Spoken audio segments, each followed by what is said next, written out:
برا وقت وہ شفاف آئینہ ہے جو بہت سے چہرے واضح کر دیتا ہے۔ آئینہ پھیلا رہا ہے خود فریبی کا مرض، ہر کسی سے کہہ رہا ہے آپ سا کوئی نہیں۔ کچھ لوگوں نے صرف بولنا ہوتا ہے، اس لیے وہ دوسروں کی سن ہی نہیں پاتے۔ کچھ غلطیاں ایسی ہوتی ہیں جن کے لیے ہم کسی کو معاف تو کر دیتے ہیں مگر پھر پہلے جیسے تعلقات نہیں رکھ پاتے۔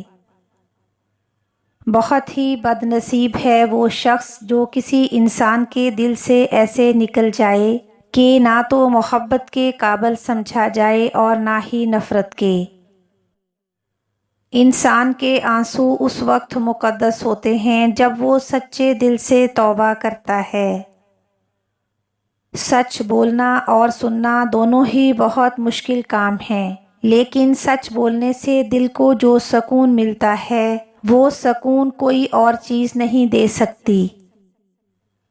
غصے کے وقت برداشت کا ایک لمحہ تمہیں 1000 بار شرمندہ ہونے سے بچا سکتا ہے۔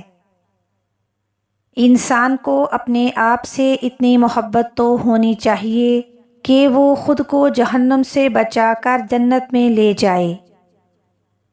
دنیا کا سب سے غلط انسان وہ ہے جسے لگتا ہے کہ ہر بار ہر چیز میں صرف وہی صحیح ہے۔ انسانوں کے ہاں اعتماد اور اعتبار ٹوٹنے کے بعد بحال نہیں ہو سکتا، لیکن اللہ تعالیٰ کے ہاں گناہ سے توبہ کرنے والا ایسا ہے جیسے کبھی گناہ کیا ہی نہیں۔ کسی کے ساتھ غلط کرنے کے بعد اپنی باری کا انتظار ضرور کرنا، کیونکہ قسمت جب تماچا مارتی ہے تو وہ منہ پر نہیں روح پر لگتا ہے۔ نصیب سے زیادہ قیمتی دعا ہوتی ہے، کیونکہ جب زندگی میں سب کچھ بدل جائے تب انسان کے پاس صرف دعا ہی بچتی ہے جو انسان کا نصیب بدل دیتی ہے۔ دوسروں کے اچھا ہونے کا انتظار مت کرو، بلکہ انہیں خود اچھا بن کر سکھاؤ کہ اچھا انسان کیسا ہوتا ہے۔ کسی بے قصور انسان کو ذلیل کرتے ہوئے آپ اس کی اوقات یاد نہیں دلا رہے ہوتے، بلکہ اپنی اوقات دکھا رہے ہوتے ہیں۔ شیخ سعدی اور ان کا بیٹا تہجد پڑھ رہے تھے۔ نماز کے بعد بیٹا بولا، بابا جان سب لوگ سو رہے ہیں اور ہم عبادت کر رہے ہیں۔ شیخ سعدی نے بیٹے کو جواب دیا، اگر دوسروں کے عیبوں پر نظر رکھنی تھی تو بہتر تھا کہ تو بھی سویا ہی رہتا۔ یہ بھرپور زندگی، یہ مال اور یہ روب و دبدبہ ایک غبارے سے زیادہ کچھ نہیں۔ موت کی سوئی چبھے گی اور غبارہ پھٹ جائے گا۔ ہر انسان نے ایک نقاب پہنا ہوا ہے، کچھ لوگوں کا یہ نقاب اللہ تعالیٰ دنیا ہی میں اتار دیتا ہے، جبکہ کچھ لوگوں کو مہلت دیتا ہے تاکہ وہ توبہ کر لیں۔ برا وقت گھوڑے پر بیٹھ کر آتا ہے لیکن جاتا چیونٹی کی پیٹھ پر ہے، مگر جاتے جاتے بہت سے فضول اور مطلب پرست لوگوں کو بھی ساتھ بٹھا کر لے جاتا ہے۔ اگر آپ سے کوئی نیکی نہیں ہوتی تو آپ صرف معاف کرنا ہی سیکھ لیں۔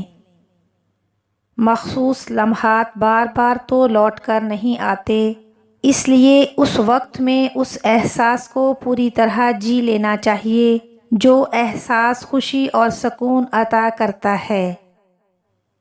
تنگ دستی میں سخاوت کرنا، غصے میں صبر کرنا اور طاقت کے ہوتے ہوئے بھی معاف کر دینا، یہ سب افضل ترین نیکیاں ہیں۔ دو چیزیں ایسی ہیں جن کے دینے سے کچھ کم نہیں ہوتا، ایک دعا اور دوسرا مسکراہٹ۔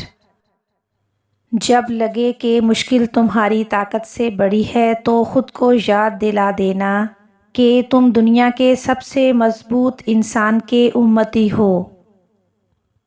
کبھی کبھی راستے میں آنے والا ٹوٹا ہوا پل برا نہیں ہوتا، وہ ہمیں ایسی جگہ جانے سے روکتا ہے جہاں ہمیں نہیں جانا چاہیے۔